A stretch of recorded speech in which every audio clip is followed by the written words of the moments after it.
Come and sit, young one. Let me tell you a tale. A tale about Dagon. Hey everybody, and welcome to Dagon. Dagon is a video game, a horror video game, about Dagon, aka Cthulhu. That's all I know about the game. Hey, editing me here. Apparently Cthulhu is not Dagon and Dagon is not Cthulhu. Dagon is the god of fish, Cthulhu is another monster entirely.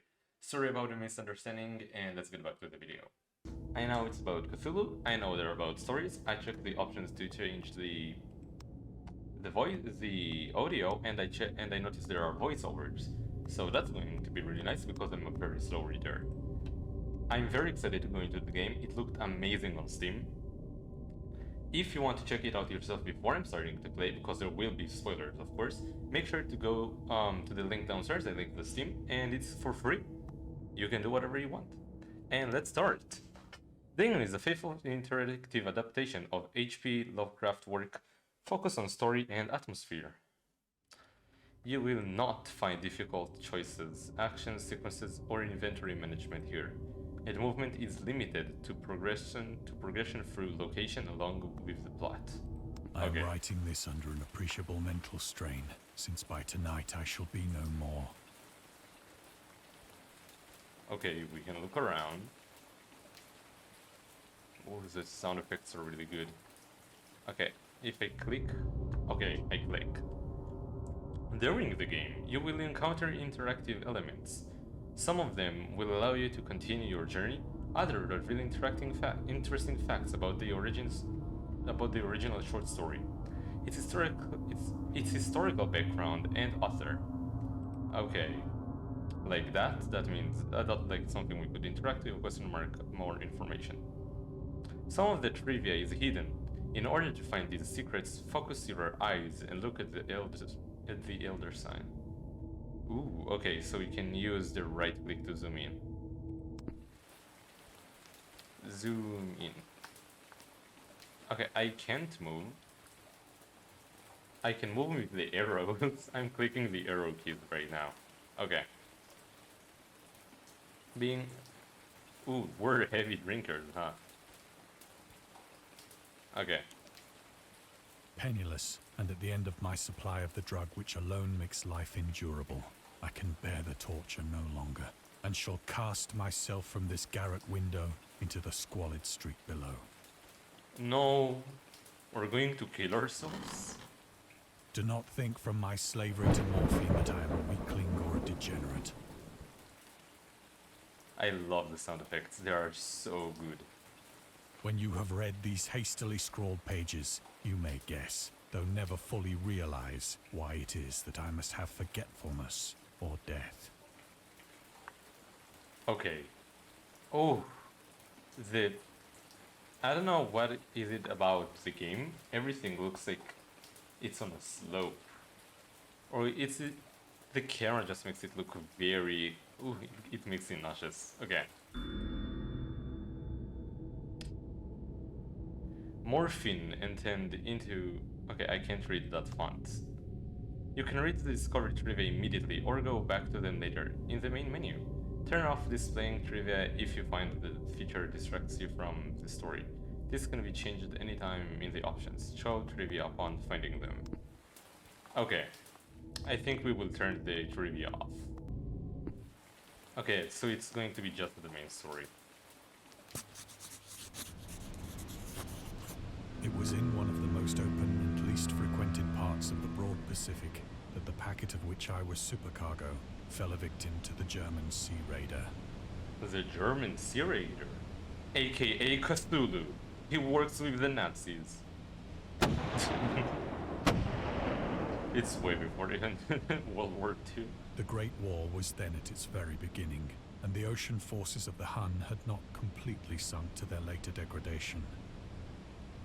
So that our vessel was made a legitimate prize, whilst we of her crew were treated with all the fairness and consideration due us as naval prisoners.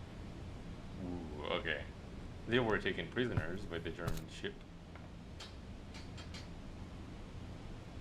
So liberal, indeed, was the discipline of our captors, that 5 days after we were taken, I managed to escape alone in a small boat with water and provisions for a good length of time. Good for us. Can I move? Can I zoom in on some? Oh, there. I wonder where we're When going. I finally found myself adrift and free, I had but little idea of my surroundings. Ooh, I hate the ocean. I hate the ocean. One of my biggest fears is the ocean. You can't see anything. It's oh Never god. a competent navigator, I could only guess vaguely by the sun and stars that I was somewhat south of the equator. Okay, we're Of smart. the apparently. longitude, I knew nothing, and no island or coastline was in sight. The moon. I can look at the moon. Yes, please. The weather Oh. kept fair, and for uncounted days I drifted aimlessly beneath the scorching sun, waiting either for some passing ship or to be cast on the shores of some habitable land. I wouldn't say scorching sun. It's super cloudy. Okay, looking there? No. Looking back at the sun? No. Looking behind us? Oh, just looking. I'm stupid. Now looking at the sun? No. Now looking down here at a water bottle. What? But neither ship nor land appeared, and I began to despair in my solitude upon the heaving vastness of unbroken blue. Ooh. The change happened whilst I slept. Its details I shall never know, Ooh, the music. for my slumber, though troubled and dream-infested, was continuous. Oh my fucking god. What the fuck? What the fuck? What the fuck? What the fuck? Hello? When at last I awoke, it was to discover myself half sucked into a slimy expanse of hellish black mire, which extended about me in monotonous undulations as far as I could see, Ooh, the tentacles.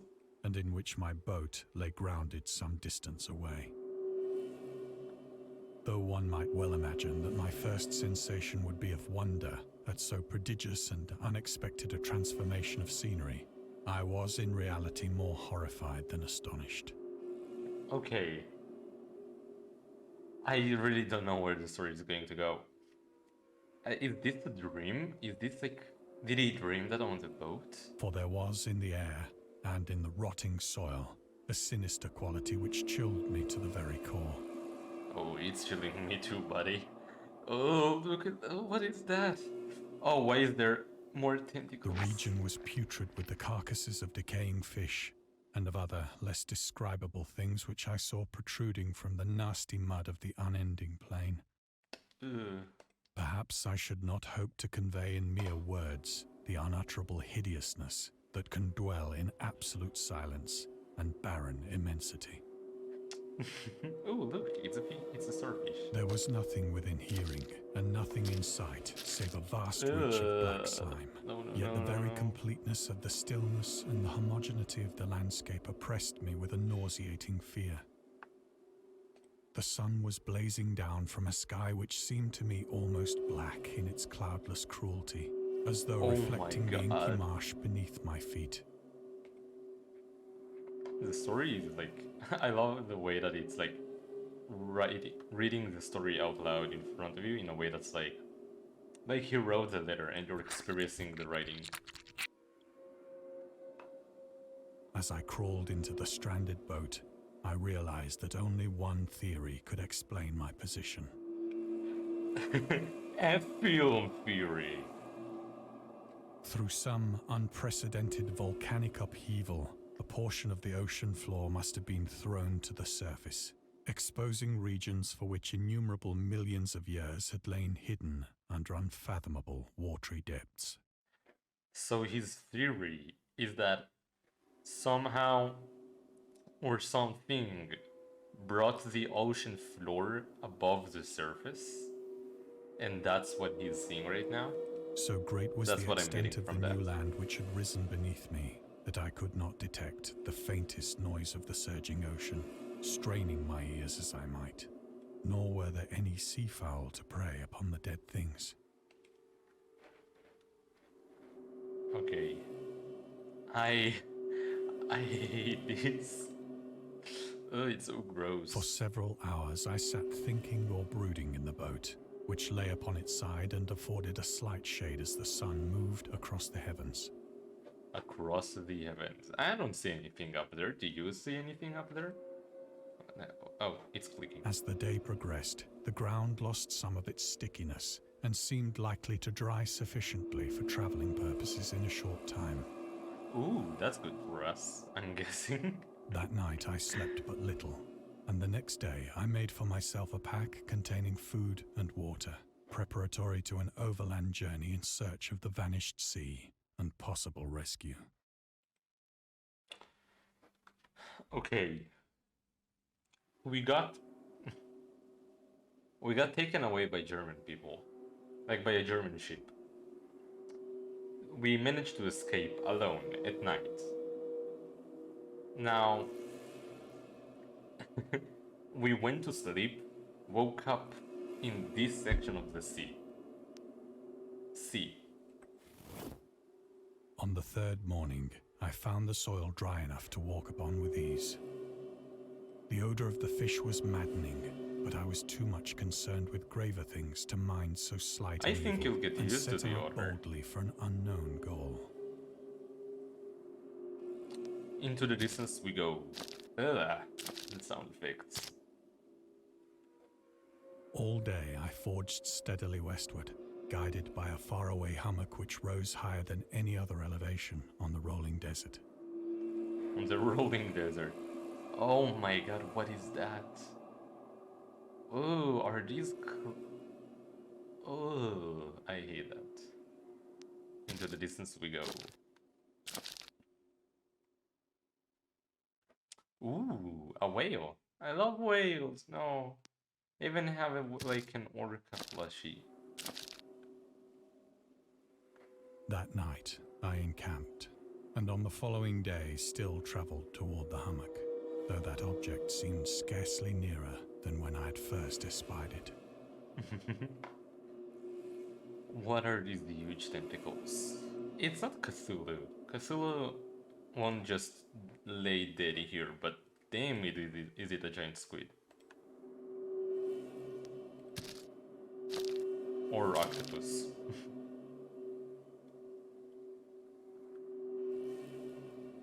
By the fourth evening, I attained the base of the mound, which turned out to be much higher than it had appeared from a distance. An intervening valley setting it out in sharper relief from the general surface. Valley. Too Is weary this to something ascend, shining? I slept in the shadow of the hill. Shadow of the hill. I know not why my dreams were so wild that night, but ere the waning and fantastically gibbous moon had risen far above the eastern plain, I was awake in a cold perspiration, determined to sleep no more.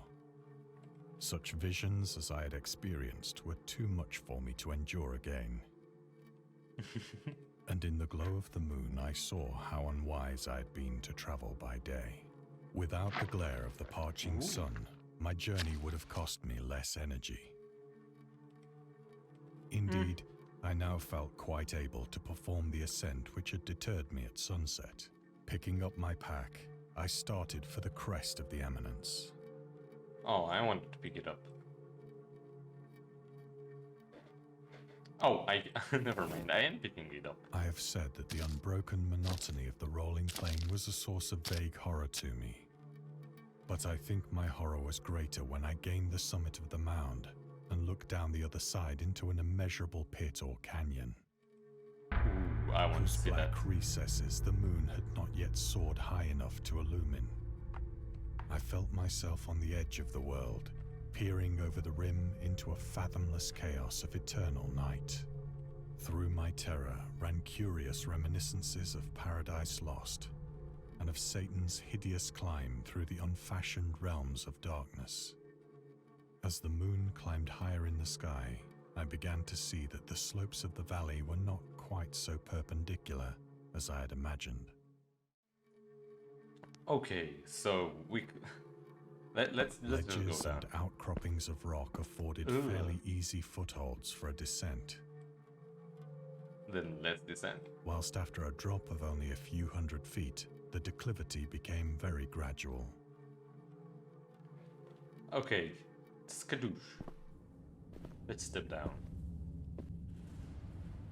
Urged on by an impulse which I cannot definitely analyze, I scrambled with something in the difficulty down darkness? the rocks and stood on the gentler slope beneath, gazing into the Stygian deeps, where no light had yet penetrated.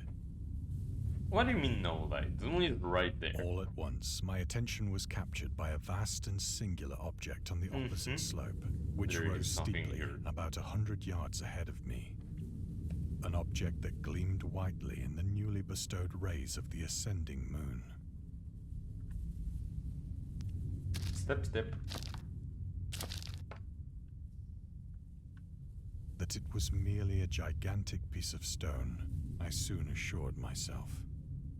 But I was conscious of a distinct impression that its contour and position were not altogether the work of nature. A closer scrutiny filled me with sensations I cannot express. Ooh. Okay, the mountain looks so big behind us. Well, it also looked very big in front For of us. despite its enormous magnitude, and its position in an abyss which had yawned at the bottom of the sea since the world was young, Since the world was young. I perceived beyond a doubt that the strange object was a well-shaped monolith. The game isn't so much of a horror game until now. It's creepy, but I wouldn't say it's a horror game.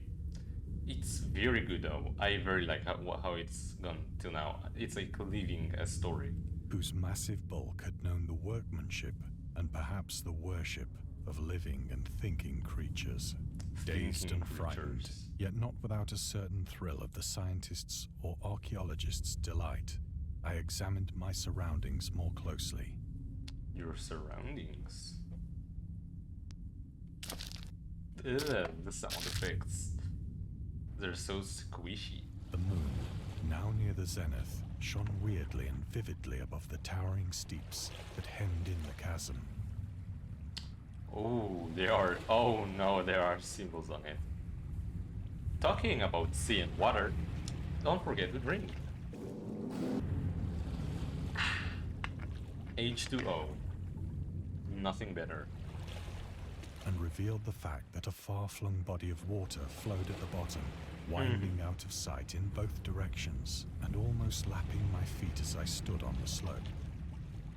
Across the chasm, the wavelets washed the base of the Cyclopean monolith, on whose surface I could now trace both inscriptions and crude sculptures. Okay.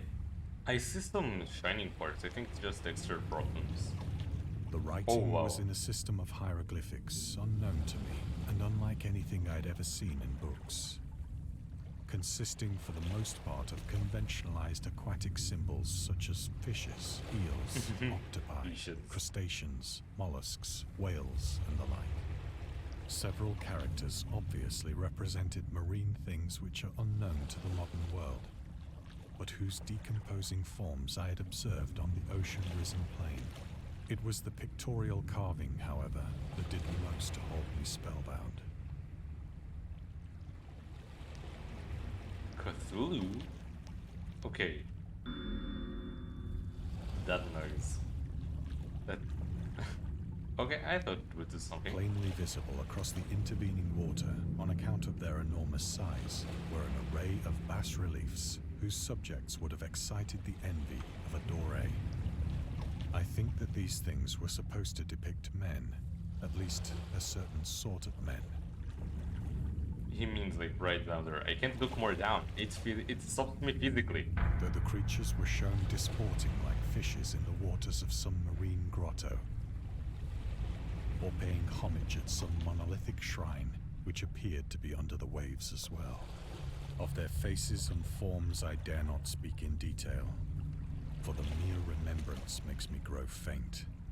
Hey, they're not that bad. They're just worthy.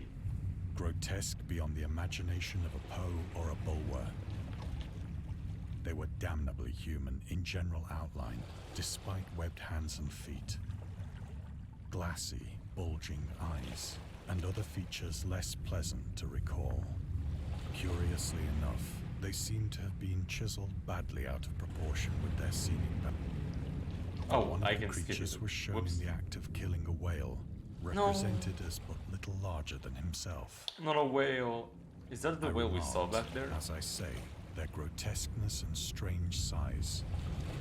But in a moment decided that they were merely the imaginary gods of some primitive fishing or seafaring tribe. Some tribe whose last descendant had perished eras before the first ancestor of the Piltdown or Neanderthal man was born. Okay. Awestruck at this unexpected glimpse into a past beyond the conception of the most daring anthropologist, I stood I love musing this whilst the effect. moon cast queer reflections on the silent channel before me. Then, suddenly, I saw it. So what? So what? So what? Where? What? With only a slight churning to mark its rise to the surface, Oh, what the fuck? thing slid into view above the dark waters. What the fuck? What the fuck? What the fuck? Okay. Is it a horse? Unphoenicic and loathsome, My it fucking darted god. like a stupendous monster of nightmares to the monolith, about which it flung its gigantic scaly arms. It's not even looking at me. while It's not bowed its looking at me. hideous head It's not and looking gave at me. vent to certain measured sounds. Look at that ass, though. Okay. I think I went mad then.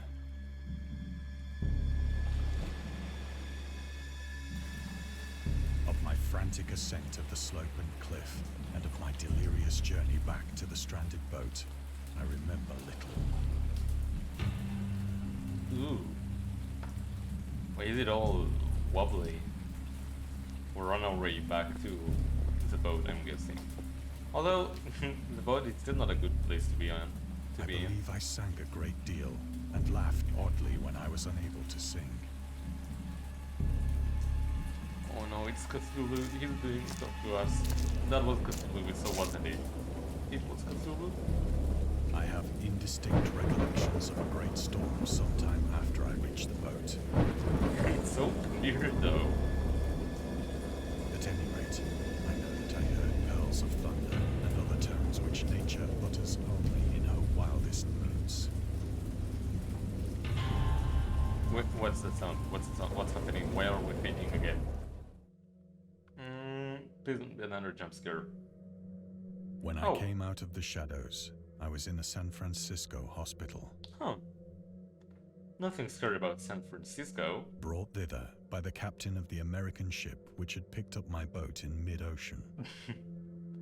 In my delirium, I had said much, but found that my words had been given scant attention.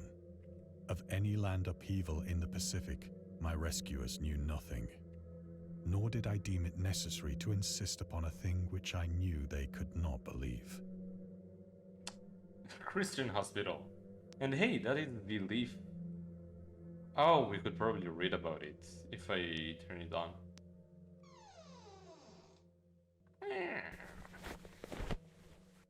Once I sought out a celebrated ethnologist Ethnologist. and amused him with Ooh. peculiar questions regarding the ancient Philistine legend of Dagon, the fish god. Oh, Dagon is the fish god, is not Cthulhu?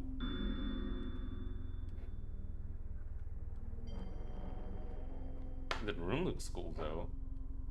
I was sure it's about Cthulhu. Where do we click? That's all I can turn to the right. No, scanning, scanning, scanning, scanning. This can't be the end. Yeah, it can't be the end. There we go. But soon perceiving that he was hopelessly conventional, I did not press my inquiries. Necromancy. Boom. Boom. Oh, okay. Clock.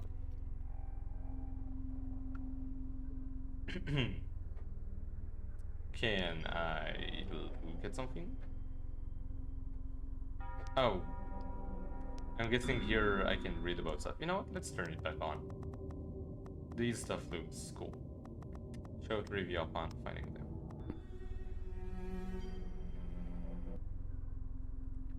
Is it on? Yeah. Save and exit. Okay, I can't turn back, but to the door we go.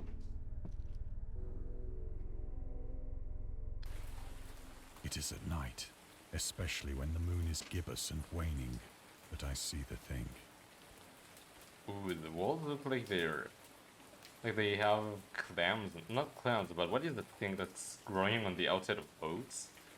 I tried morphine, Morphine? but the drug has given only transient surcease, and has drawn me into its clutches as a hopeless slave. So now, I am to end it all, having written a full account for the information or the contemptuous amusement of my fellow men. What happened to his friends though? Wine bottle? Yeah, I can't read all of that.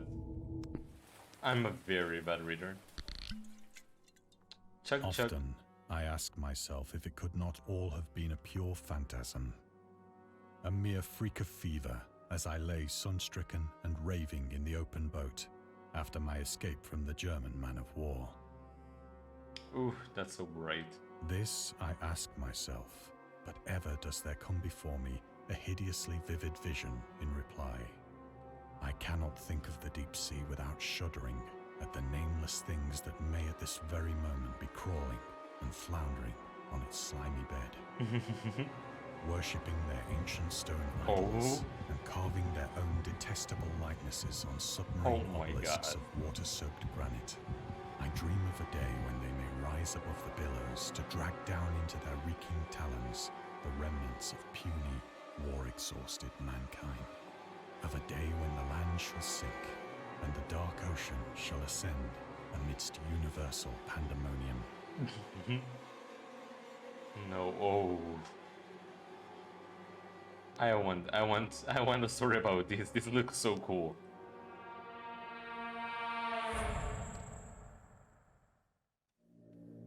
Oh, we're back. Oh, I can look 360. Kind of 360. I hear a noise at the door, as of some immense slippery body lumbering against it. Oh no. Oh no, oh no, oh no, oh no, oh no. Please don't. I don't wanna die. It shall not find me. We're going to kill ourselves. We're going to run to the window. God, that hand!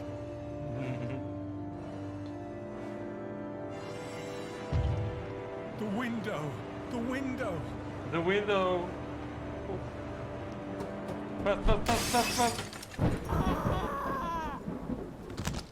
Ugh. Yeah, the sound effects make it so good. Yeah. Ugh. Oh my god. Thank you for playing. We hope you enjoyed immersing yourself in a little pool of cosmic horror. We would appreciate if you take a moment to rate Dagon and check out our other games and DLCs.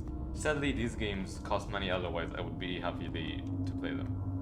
Leave feedback, I would leave feedback later. Whoa, okay, the game was really good. I wouldn't call it so much of a game. It looked way more action-based, like, as you can see, yeah. Morphine. We can read about all of the little stuff. Apparently there are supposed to be a lot of stuff in the game, like a lot of other stuff to read. But they're not about the story, they're just stuff about, hey, this is the type of fish. And stuff like that. I really like the game. Personally, as a slow reader, I have a very big trouble at, well, reading in games, especially when the font is like that corrupted, I'd say. The way that it's connected, it just makes it very hard to read for me. So I'm very glad that, that they had a narrator reading all of that, being it's basically just a story. But goddamn did I enjoy that game. it was very cool to get immersed into the story and into everything. And the fact that I did hope that I'd be able to move though. I really like moving around objects and exploring them like that. But I understand that this game was not that type of a game. It was very much sit, enjoy the story, let everything happen. But thank you all for watching. If you enjoyed the video, please make sure to follow and like if you want to see more. And I'll see everybody in the next video. Bye bye.